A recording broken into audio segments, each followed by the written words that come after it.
Bro கொரலூர் எல்லா கோயிலுக்கும் போயிட்டு வாங்க ப்ரோ.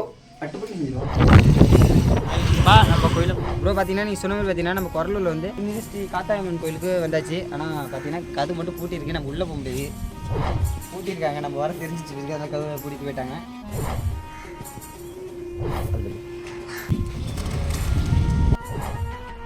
இப்போ பார்த்தீங்கன்னா இப்போ நம்ம எங்கே இருக்கோம் பார்த்தீங்கன்னா உத்திர நரசிம்ம பெருமாள் கோயிலில் தான் இப்போ நம்ம இருக்கோம். ஒரு இந்த கோயிலையும் சுற்றி கட்டுறோம். சொல்ல பண்ண நானே இந்த கோயிலுக்குள்ள எதிர்க்க வந்ததில்லை, உங்களுக்காக ஃபஸ்ட் டைமாக வரேன். பார்த்தீங்கன்னா கோவில் வேறு நாள் தான் இருக்குது, நல்லா தான் இருக்குது, பிரச்சனை இல்லை. உள்ள அபிஷேகம் வந்து